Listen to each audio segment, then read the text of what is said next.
We are live, I think. Are we live? I've got a massive black hole. Wish I was going with a picture, but yes, we are live, I think. And we are going to do a tier ranking of 80s slasher films. And we have got the great, the good, and the pretty average. Not really too many bad ones. I mean, I was looking through a lot of 80s slasher films, and I've tried to stick to the ones which I kind of like think are half decent, up to the ones which is, utter classics.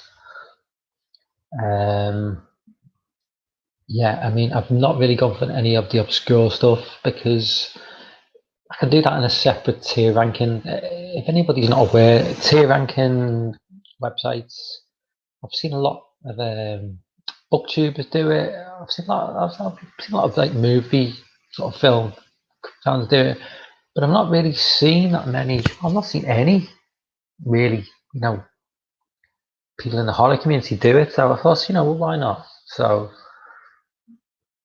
why not do it live? Because if someone jumps on, they can give an opinion. I mean, if anyone jumps on, who knows? Probably not. But anyway,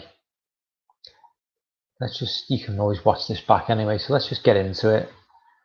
So if I go over to this, it takes me, hang on, I've got to do screen share.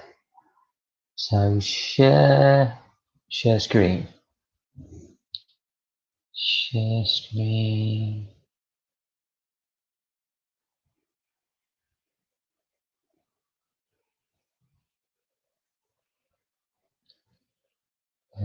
Chrome tab, that's the one I want. Yep. Share. And that should be it.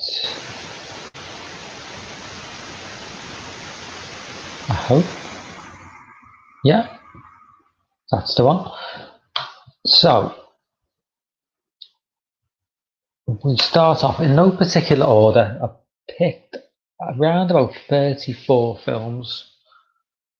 Mainly early 80s, although there are some to the mid 80s, and it's your staple. It's a Friday the 13th, it's your Nightmare on Elm Street, Halloween's, and I just threw in a load of others which are obviously cult classics, and maybe some which are not cult classics. I mean, I'll give my opinion.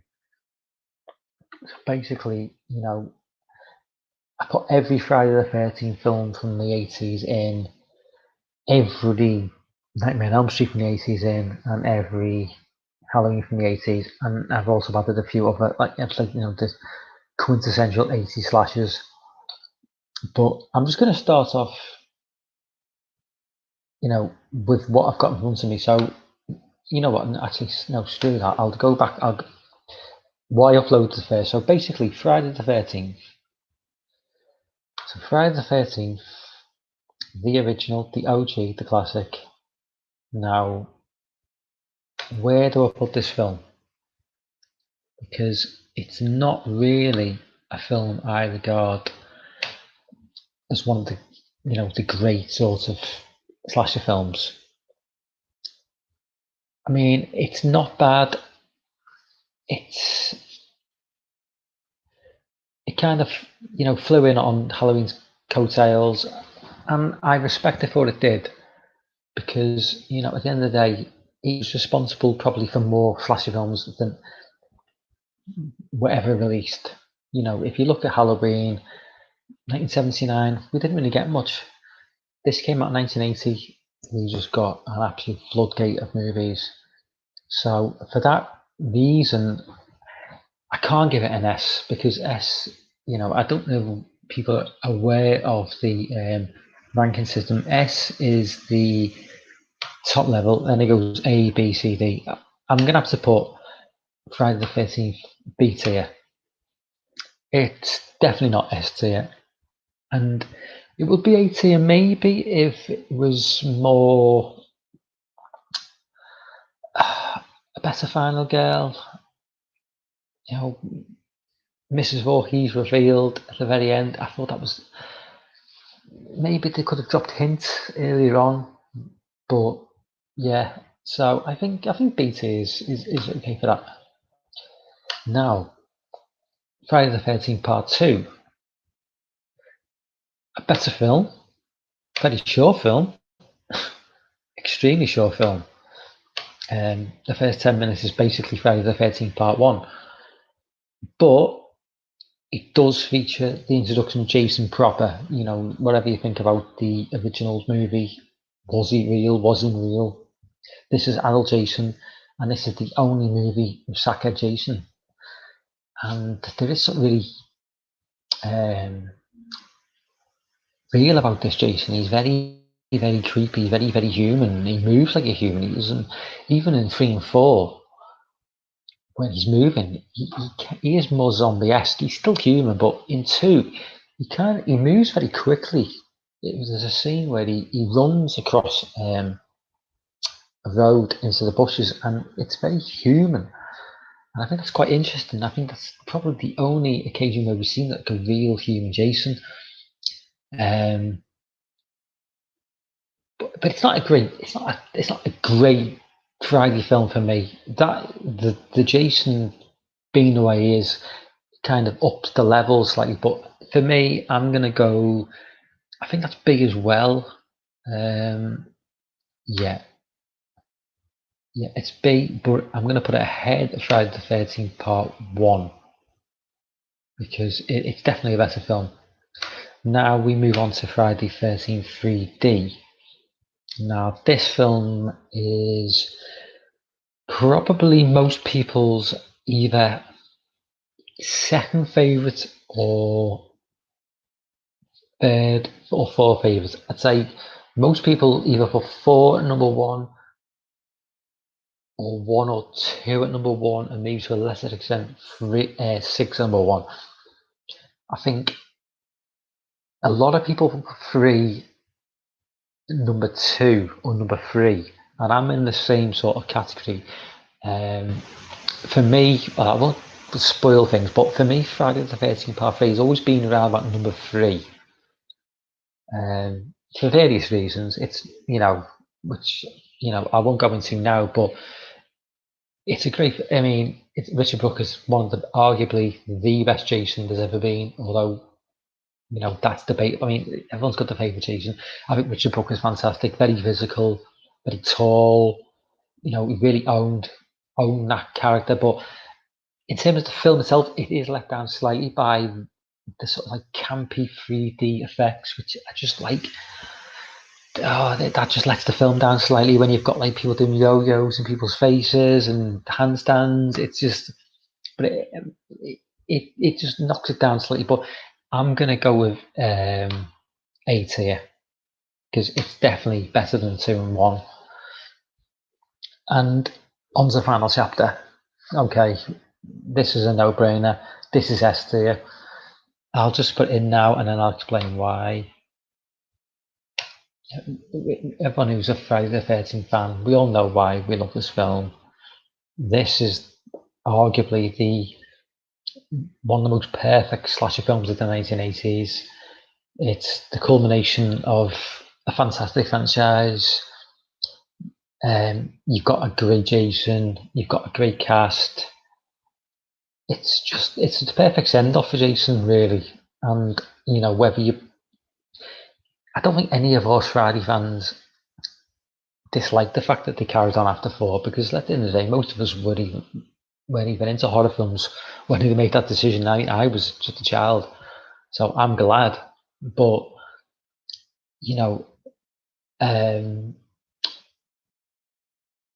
any amount of Friday the 13th films is good in my book, but this is where it really hit its peak. I think it's the last of the human Jasons, and it's just it ticks every box. It really does tick every box. You've got a good final girl. You've got Cody Feldman, who's just he can be annoying, but I think in this he's still young enough to not really be that too annoying. But it's what more needs to be said about this film? It is one of the greatest slash films of not of the 80s, just a period. It's a classic.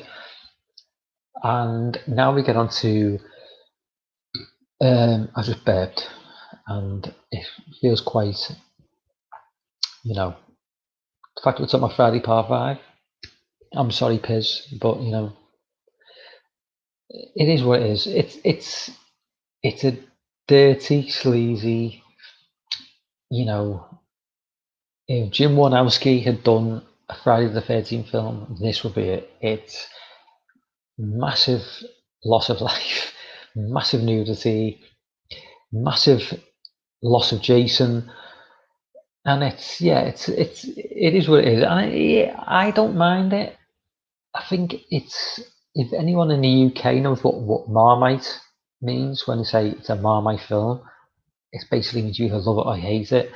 Most people either love it or hate it, and I don't love it or I'm in the middle. I'm one of the rarities. For me, it's definitely it's B tier. Now, is it ahead of? No, it's not ahead of either of those two films. It's definitely B. Now, we on to Jason Lives, Friday the 13th Part 6, one of the greatest slasher films of all time. This is a perfect slasher film. It is meta. It takes the piss out of James Bond. It was meant to be 10 years before Scream.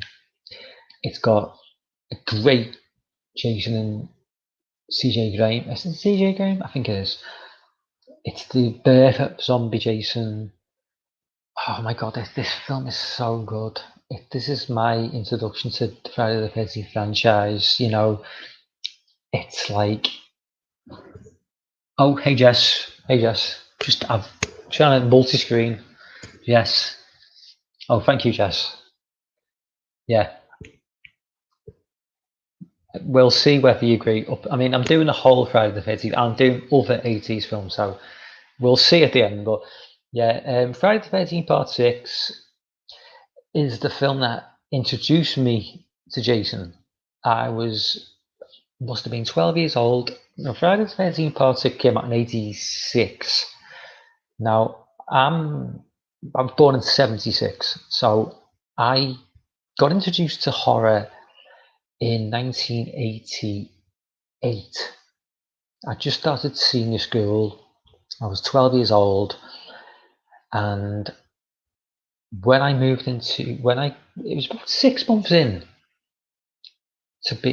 and I made friends with a couple of brothers, twin brothers, and like their mum let them watch anything, and I was, my parents were quite strict about horror films, so I was always looking to go somewhere else to watch them. They let me watch 15 certificate films, which is like, I suppose, if in America it's PG-13, but R-rated 18 stuff, 18 in the UK, they were like, oh, you can't watch that, it's too adult. So when I made friends with these two brothers, it was like every weekend go to their house and we watched everything everything we could get. We'd go to the video store and it was just like Friday the 13th, Sleepaway Camp. But I'm going off topic. Let me get back. So Part 6 is one of the first films I ever saw, with friends, popcorn in. It was a Saturday night, staying over with my friends. Obviously, the 12 years old, and we just had the best time. And I think that's kind of like the film that got me hooked on horror and slasher films. And I'm going to put in this to you because it's not just the fact that it's the best, one of the best slasher films of the 80s. It is one of the best slasher films, period. And I'm going to put it behind Final Chapter because I do think nostalgia is, if I put it ahead of Final Chapter, nostalgia is playing a part. So I will leave it just behind Final Chapter. Now, New Blood, it's one of those films, again, nostalgia plays a part. I do love Any film, God, my God, this film's set in this was made in 1988. And I do love those late 80s films. I love the aesthetic. And I did watch this film again, like as a kid with my friends. But it's not a great film. But I do love it. It's gonna have to go. It's gonna go B tier. It's gonna go ahead of Jason 5. I know Piz will kill me for this, but it's gonna have to. Yeah, it's a good film, but nostalgia is playing its part over me there. And now Jason Takes Manhattan. Ooh, God. This film, I think I saw this film pretty much close to its release, because by this point, after this came out in 1989, and I was already like 13 when this came out, so I was, way into my slasher films. And I mean, not vaguely, I remember this coming out in the cinema, and I remember just thinking, oh my God, Jason Voorhees in New York. And then we got to see it, and, there's very little New York, there's very little Camp Crystal Lake. Camp Crystal Lake looks like Loch Ness. Anybody who's been to Scotland, anyone who's seen Loch Ness, you look at this film, you think Loch Ness is going to come out and fucking eat Jason Voorhees. This is not Loch Ness. This is not Camp Crystal Lake. Apparently, it was set in Canada, which is clearly obvious when you watch it. It's just, but it's an 80s Friday film, and I'm trying to. How can I put this in without? I can't put it in D category because it's a Friday film, and I think that's what I think. What I've done wrong is that I've put a load of shitty slasher films in with Friday films, and if I put a Friday film in a D category, it's gonna think that I think that it's on par with some of these shitty films, and I don't. I should have done a Friday tier ranking all by itself, so I could put Part 8 in D, and it still look like a good film. So I'm gonna put it in. I'm gonna put it in C. Yeah, it's gonna go in C. Now, onto the Nightmare on Elm Street series. Now, I'm not a Nightmare on Elm Street guy. I'm really not. I'm not a Freddy Krueger fan. I like the first few films. After that, it's just it's not aged well. Nightmare on Elm Street Part 1, I like it. It's not my favourite Nightmare on Elm Street film, but I do like the Dark Freddy.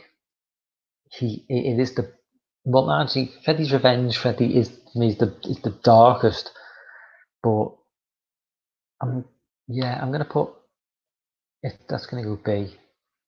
So I'm not gonna spend too long talking about this because I'm not a massive fan of Freddy Krueger. Now, Nightmare on Elm Street Part 2 is a film I saw late to the day. I mean, I was supposed to be in my early 20s when I saw this film. And luckily, I think it maybe benefits that because I was old enough to get onto the gay subtext of the film. Because if you watch it as a kid, you're not going to get onto any of the, the subtext of the film. But when you get older, it's clearly, it's obviously clear what, I don't know if it was the director or the producers told them to do it in this way. I mean, it wasn't Freddy Krueger. It wasn't Wes Craven who directed this film, to my knowledge. He did one. I think he did New Nightmare. But this sort of film, which would probably do better today, in today's current climate, it's back in the mid 80s. I think it was just a bit before the time of like this whole sort of, what is. But for me, it's the best Freddy film. I think Freddy is dark as hell in this film, and I think I'm going to have to put that in the A. Not as good as Freddy Part 3, but I'm going to put him in there. Now, Nightmare on Elm Street Part 3 Dream Warriors. This is like everybody's like either first or second favourite Nightmare film. If people usually go 1, then 3, then 2, or they go 3, then 1, then 2. I tend to go 2, 1, 3. I like the film, but he's sort of getting towards like this like hokey part of his character. Freddy, it's 1, 2 deadly serious. 3 is the beginning, and then it started off, and then by 5, 6, it's just ridiculous. And yeah, I'm just gonna have to go. I'm gonna go B, and it's gonna go behind Nightmare on Street Part 1. Nightmare on Street Part 4. Oh God, we're really trolling the depths now, because this film I do love. I mean, it's got that late 80s aesthetic, which I do love. I love the big hair and just the language they use, which it seems to change so much from like the early 80s to the late 80s. And I love that about the 80s. You can absolutely tell when a film was released, just like almost to the year. And I think you probably do that with the noughties. I think as we move on in time, it becomes easier to sort of, separate years, individual years. I mean, because I can't imagine trying to separate the 2010s now, but maybe in 20 years, I'd be able to go, oh yeah, that was 2014, that was 2017, But I love that about, with hindsight now, looking back at the 80s and saying, oh, that was 1989 or that was 87.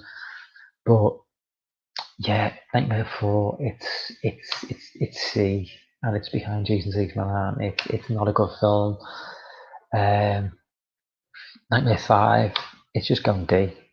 I'm not even going to talk about that film. It's just garbage.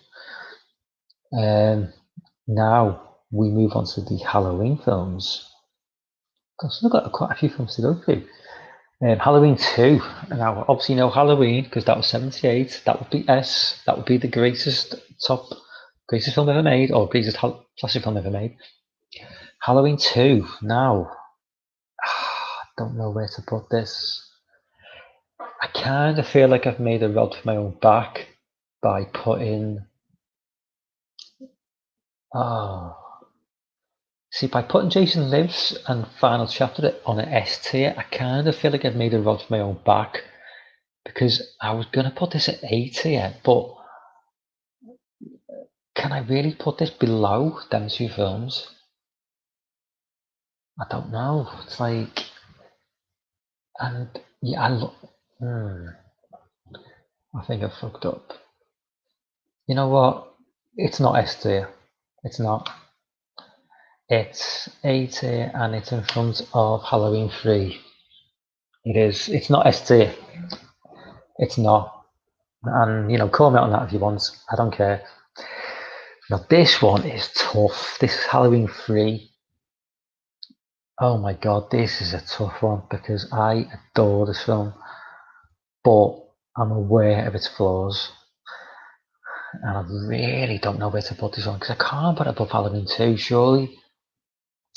But I can't put it above Halloween 3.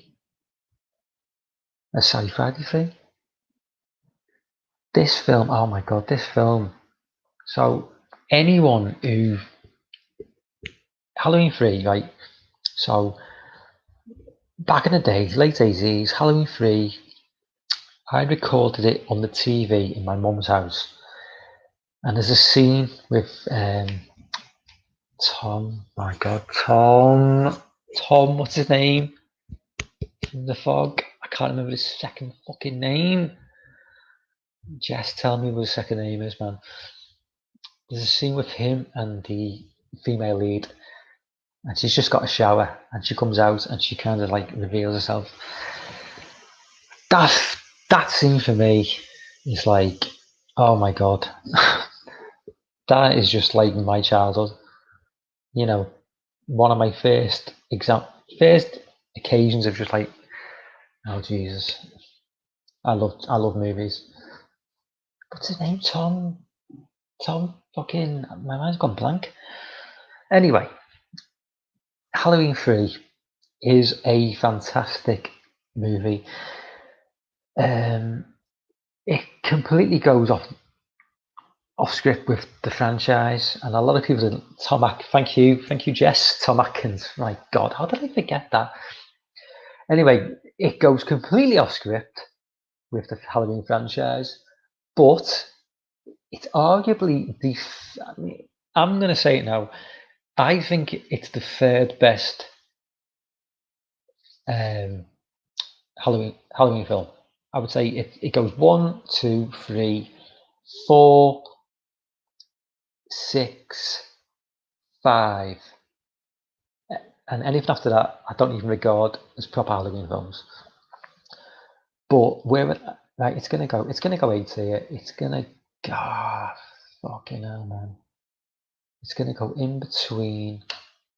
Yeah, it's gonna go in between Nightmare Part 2 and Halloween 3. Now Halloween 4, another fucking awesome film. I mean, it's been said before, you know, the opening credits is just so good. It's probably one of the best opening scenes to a Halloween film. Not best in one, but you know, it's so good, and it does. You know, the autumn for me, but the fall, that fall feeling, it really just lays it on thick, and it's definitely A tier. The only downside to Halloween 4 is his mask isn't quite on point, and I don't like the slight variation on the theme tune. But apart from that, it's a great Halloween film, and I'd have. This is really tough. Where would I put Halloween 4? It's got to be A tier, but I've got to. Yeah, it's got to go in between 3. I can do that. I've done it wrong. Hang on. That's it. In between 3 and Nightmare Part 2. Halloween 5.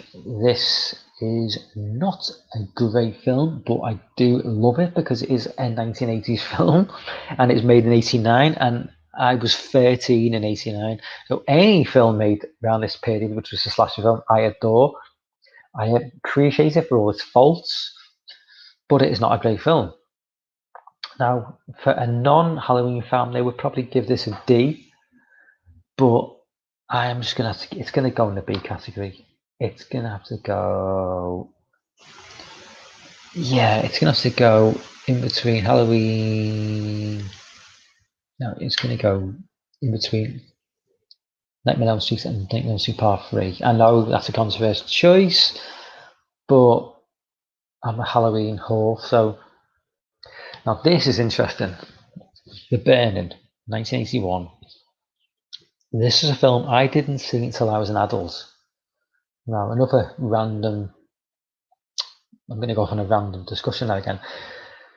In between streaming and rental video shops, there was a kind of like an era where we just basically rented films online physically.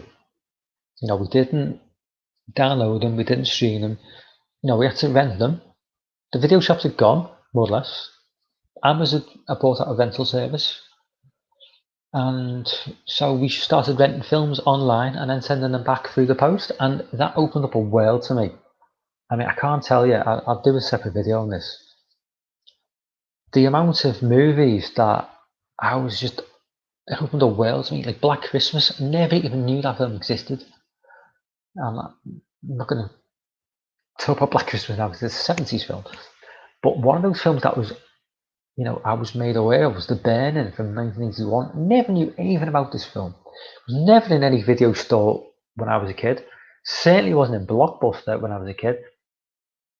So I rented it online, I think from Amazon. It must have been early 2000s.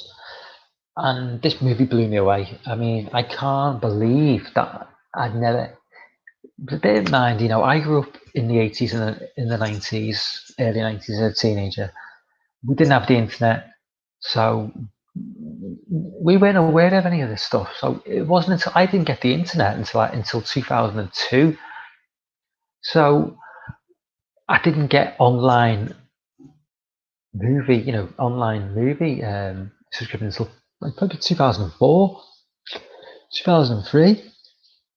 And I was completely unaware of all these films because the magazines I read I didn't read movie magazines as a kid, and you were totally reliant on the video store, and if they didn't have it, you didn't know it existed.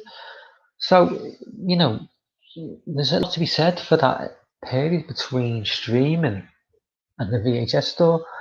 A hell of a lot of people got exposed to a hell of a lot of good stuff at this time. And, The Burning was one of those films for me, and this is just straight as here. This is just it's going behind Jason Lives. Yeah, it's a tough one, but it's a stone cold classic film. It's just, if you have not seen The Burning, go and watch this film. This film is the quintessential perfect slasher film. It's 1981 for starters. I mean, the perfect year. It's summer camp. It's more Camp Crystal Lake than Camp Crystal Lake almost. It's so good.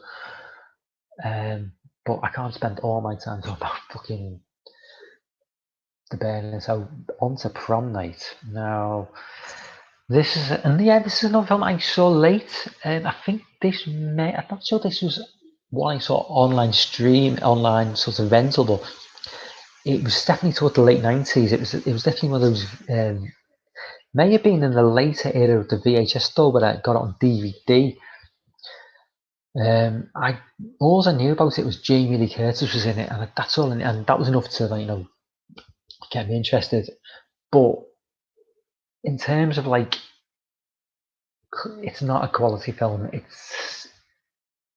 There's far too much time spent on just subplots which don't mean anything to the film. There's almost like a 5-minute dance sequence with Jamie Lee Curtis and so on, and I think if this film didn't feature Jamie Lee Curtis, I think it would probably be forgotten.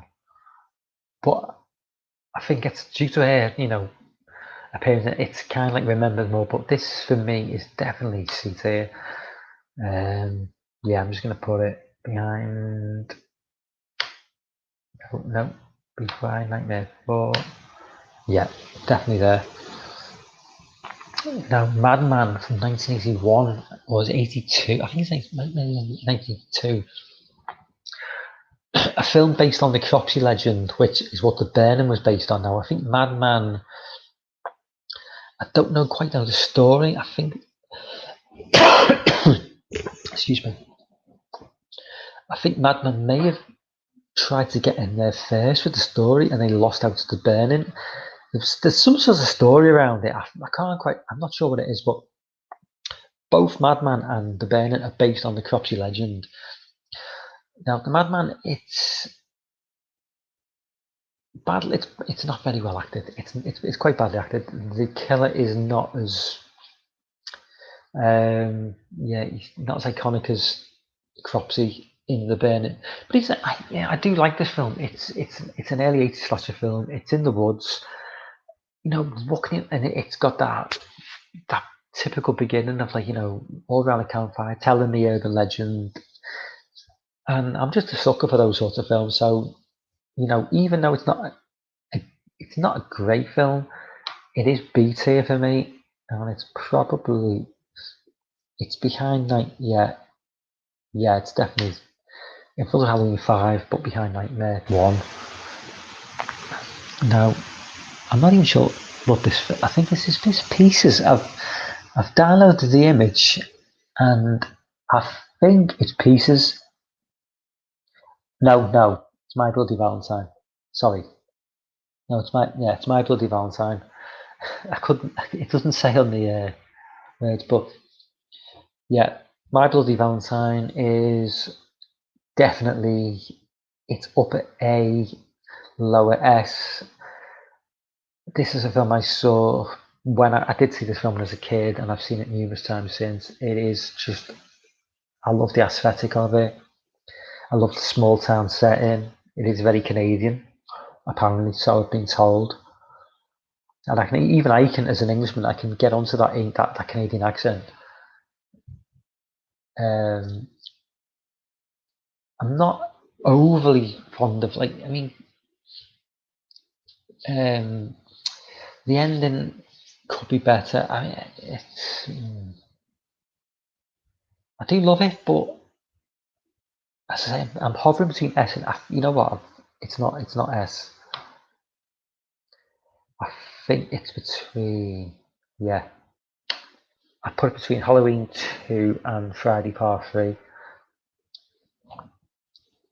Now, Happy Birthday to Me is a film I saw, must have been in the last 3 or 4 years. Horrible pacing, boring film, in my opinion. Some of these films now are not, in my opinion, not great films. I kind of think they got a free pass on that early 80s run. Yeah, this film's a D. I don't like this film at all. I think it's slow, it's bored. Slow. It's not letting me put it behind. There we go. It's slow, it's boring, it's not interesting. Anybody who likes this film, well, it's got a bizarre ending which makes no sense. Final Exam is another extremely slow slasher film. I think we get one kill that the ubiquitous first kill in like the first 5 minutes, but then we wait, must be nearly an hour before we get a kill. It's incredible how long we wait for the kill. It goes on and on. You think someone's going to die now. Somebody's going to die now. Nobody dies. Even the first kill, the first kill properly, which like later on in the film, guy tied to a tree, you think he's going to die. He's going to die. And if they drag this scene out for 5, 6, 7 minutes before he actually gets killed, it's just everything is drawn out in this film, and the killer's uninteresting. The good one of the things you could say about this film is it is a pure slasher film in that it's just a guy who turns up on campus and just kills people. He's got no motive. He doesn't wear a mask. You don't really see his face, but you just see his lower body. Occasionally you see his hair, but there's no sort of real motive for it, and it kind of elevates it in some ways, but it's not enough to just drag you in. It's not to just draw you in enough. It's not enough to put this above a level, on that same level as even Madman or The Prom Night. It's just not enough, and for that reason, it's gonna be D. It's gonna be ahead of Nightmare Part 5. Graduation Day is another early 80s slasher film that I watched late on in my life. Not life, in terms of it's why I'm now. I saw it in the last few years, and the pacing is so slow in this film. It just drags on and on. It's not as bad as some films at that time where you really do think why is it taking so long to get to a kill, but it still plods. But I don't mind if I don't remember much about it. It tells you all you need to know. But in terms of where would I put it? It's gonna go. It's behind Nightmare 4. No, it's ahead of Nightmare 4. Sorry. Yeah. No, move that. That's it. Now, Slumber Party Massacre, 1982. This is a great film. It's not high art. This is not Daniel Day-Lewis acting. This is a man with a sort of portable drill. I'm not quite sure how that works, but sticks people in the back of his van, kills them. You see his face from the very bit. My only problem with this film is I like a bit of the elements of surprise when I'm watching a slasher film. I don't want to see the face. I do prefer a mask. In this film, they just from the off, you see the guy's face, look at the range look, sort of short hair. But I would have preferred, some sort of mask. But it is a really effective slasher film. It's only like, it's very short. It's like, it's less than 18 minutes, I think. You've got like, good-looking women. Well, I mean women. These aren't. They play teenagers, but they're about 26, so it's okay to pair off them.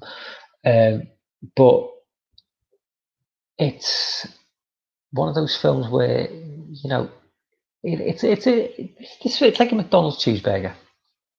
You enjoy it, but you kind of feel bad about liking it. It's not a fillet steak, but it's a very enjoyable film. But it's not high art, so it's going to be B tier, and it's going to be way down. It's going to be in between Madman and Halloween 5, and that's not what I wanted to do. There we go. Now, The Prowler. Now, this film is overrated, to say the least. This film, I'm just going to adjust my phone. Excuse me,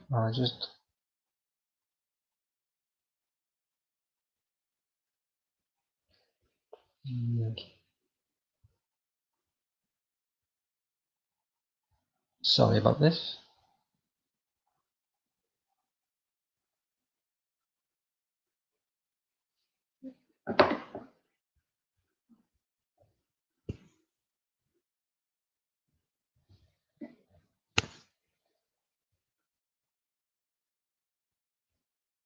Yeah, anyway, sorry about that. The Prowler is one of those films that is just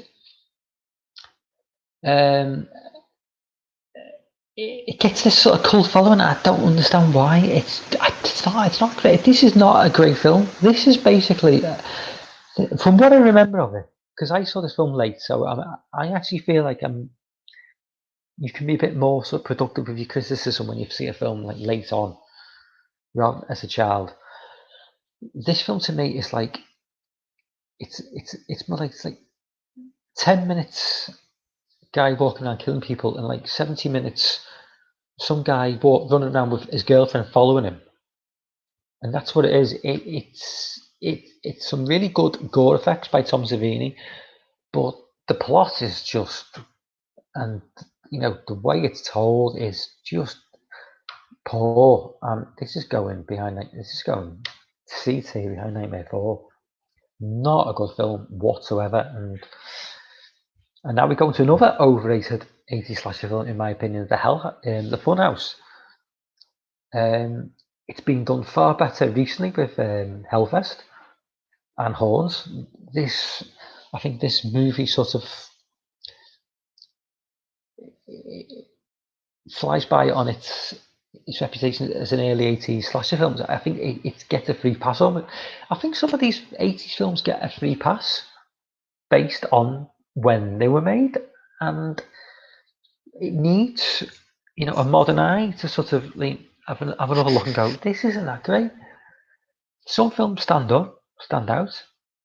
Most, I say that, I'm being a bit contradictory because I'm saying all the Friday films stand out for me, when I know for a fact that somebody who hadn't seen them in the 80s would probably go, So, yeah, I understand I'm being contradictory.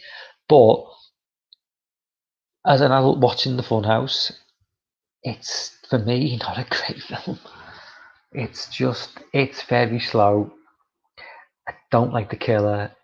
There's a really weird scene at the beginning with a boy and his sister in the shower where that's just a bit odd. Is that just me? Opening the shower on your sister when you're like 10, she's like 18. Yeah, I thought that was a bit weird. But this is definitely an overrated film for me. This is definitely C tier. Probably, it's better than The Prowler, but not as good as Nightmare 4. It goes there. Now, Terror Train is, oh my god, I feel like I'm on a downer at the minute because I love Jamie Lee Curtis, and this is like an early 80s slasher film, and it's got masks, but it is a bit boring at times, and it does drag on. And you've got like magic sets from David Copperfield. Why? I don't know. And how do you really set a slash film on a train? It's a bit of a weird film.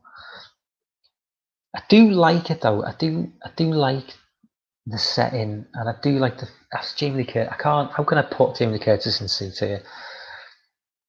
It's going to be B tier. It's got to be. It's got to be behind Halloween 5.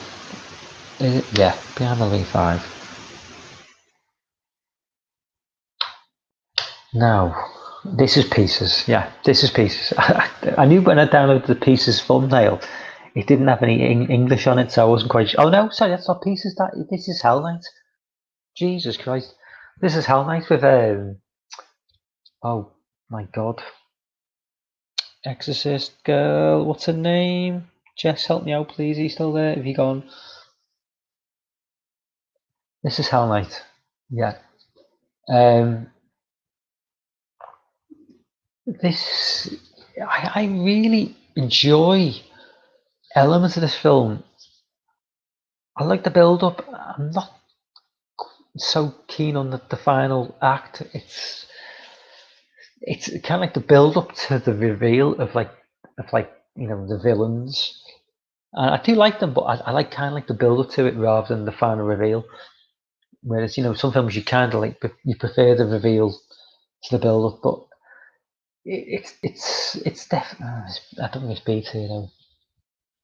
It does. It suffers from pacing a little bit. It's gonna go. I'm gonna put it. Yeah, it's gonna go in between Prom Night. No, in between Prom Night and Jason 8. Now we're on to Pieces. Pieces is an insane film. Thanks to Piz who put me onto this craziness. Now I saw Pieces as a subtitled film rather than a dubbed film. Now this could affect my rating because I think if I'd watched the dubbed version, I think I'd probably rank it higher because apparently watching the dubbed version is, it's a laugh a minute. It's a really amusing, watch. But what's that in? It kind of makes it more like a more serious film. But clearly, yeah, it is ridiculous. But yeah, the gore is great, and it's B tier. It's probably. I'm not going to put it above Madman. I'm going to put it between Madman and Nightmare on Elm Street. And we are coming to the end soon.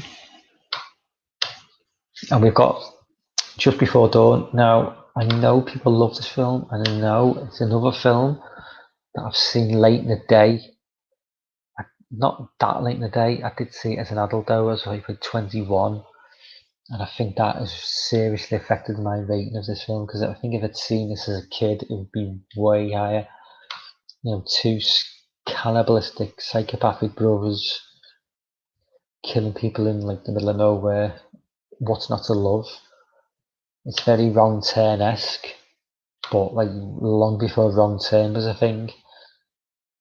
But yeah, it is quite slow again, and it's that thing with this. The pacing does it for me, but it's definitely B tier for me. I'm gonna put it between.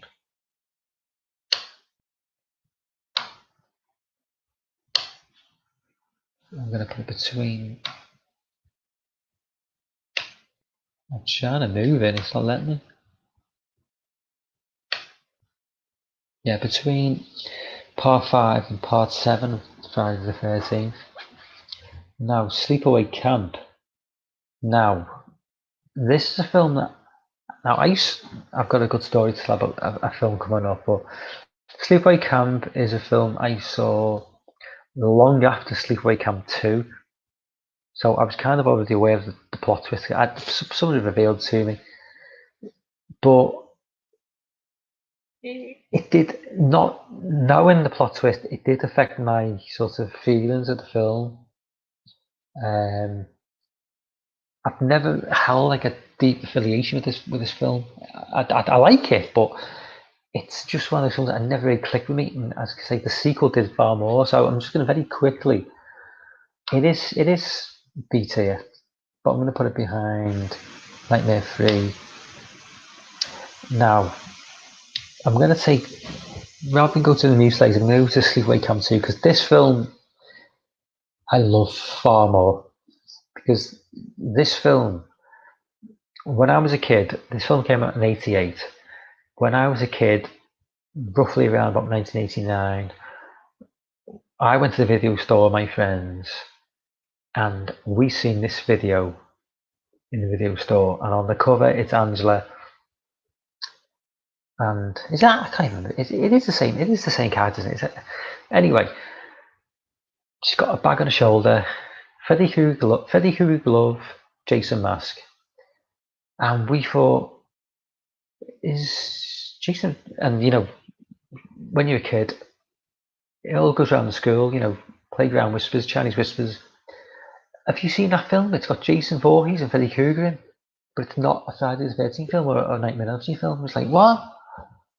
So we were all trying to get this film because we'd all seen the film cover. So one night, it was a sleepover with my friends on like a Friday night.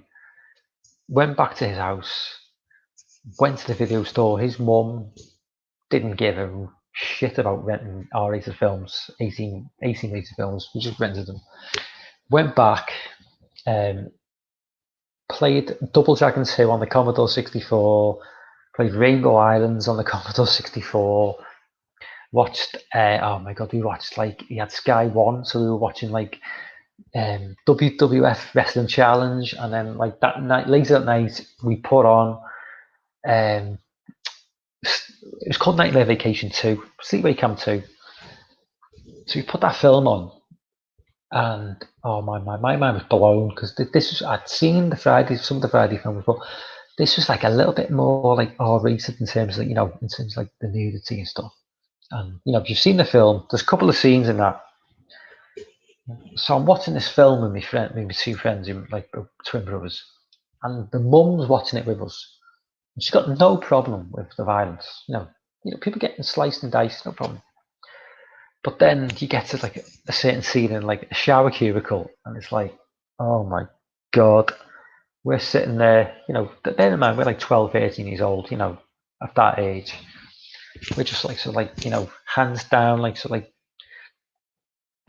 you know what I mean? And she's just like, what is this filth I've just rented out for you? So the movie got turned off. And then we just got sent to his room. And then we had to sneak down later on and watch the rest of the film. But that's why I'll always love this film. So, and it's a good film. And I actually think it's a better film than the first one. So for that reason, I'm going to put it, it's going to go B for me. It's going to go in between, just before dawn, Friday the 13th, New Blood. And we are nearly done. We've got The Mutilator next. Mutilator, again, a film I think I saw, it was during the era of the online rentals from Amazon. Another film I think I must have seen years ago in the video store, never rented out. And also was curious by it. I just loved the cover by Pick, by Axe, by Buy. I was like, oh my god, that sounds like such a great film. Never saw it. First chance, online rental, just rented it. And I wasn't disappointed. It's not, it is quite cheap. It's not the most expensive looking film.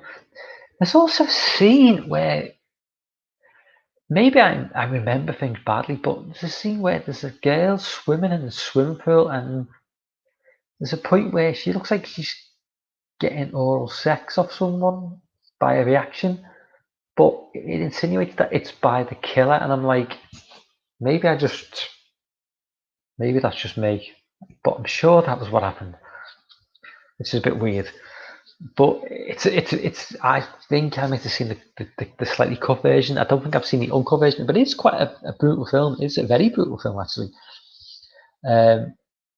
and quite an unconventional killer. You know, I'm going to spoil things, but yeah, it's not the conventional killer. Although the opening scenes don't really, you know, they give away the plot anyway.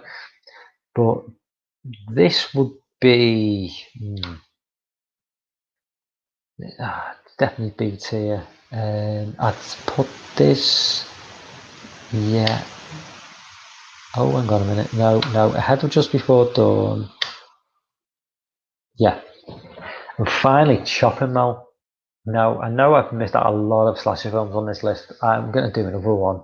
I just wanted to get all the main ones in and a few like the not really necessarily lesser known ones to our community, but you know, I would do another one with just like, you know, films which are way less known than this, but it's hard to do because if I was to do just a Friday tier ranking, some of the Friday films, which like a B, would be D, but you can't put them as D because it makes them look worse than what they are. Because I love all the Friday films, but if I was to just do a Friday ranking, obviously, you know, Final Chapter would be, you know, S, and Jason Takes Manhattan would be a D. But on this scale, I can't put Jason Takes Manhattan as a D because it's a lot better than, well, in my opinion, it's a lot better than some of these films.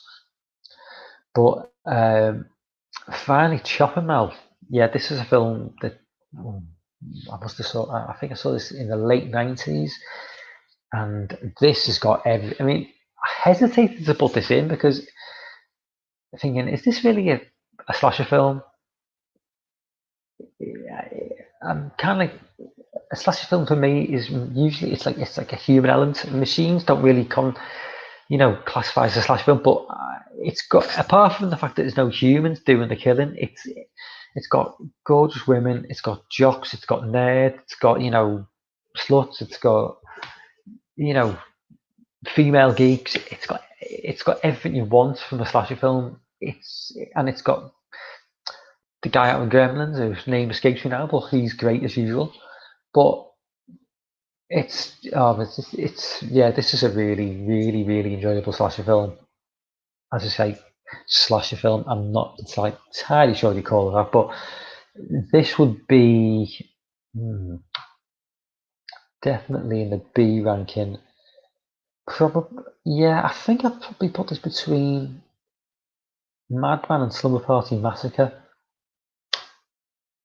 which I've not done there. I'm very useless with this. There we go.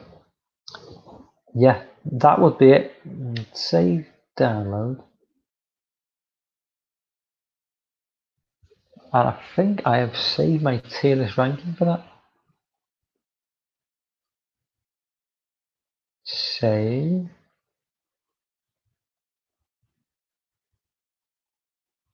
Okay.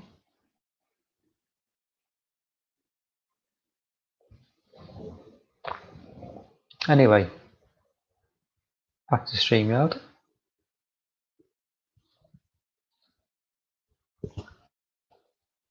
Let me just close. Yeah, anyway, guys, yeah. So that was my tier ranking for 80 slasher films. Glad for anyone who turned up. Jess, thank you a lot. Thank you so much for turning up, mate. And I think somebody else turned up, but I'm not entirely sure who it was because they didn't say anything. But that's it for me. I'll probably do a live stream next Tuesday. Just chatting shit. I'm not going to do anything in particular. I'm just going to get my phone out and do a live stream, and hopefully, Jess, if you want to turn up, mate. Hopefully Hayden, maybe, and a couple of other people. That would be cool. So, yeah. Anyway, thanks a lot, guys. Anyway, bye bye. End broadcast. Cheers.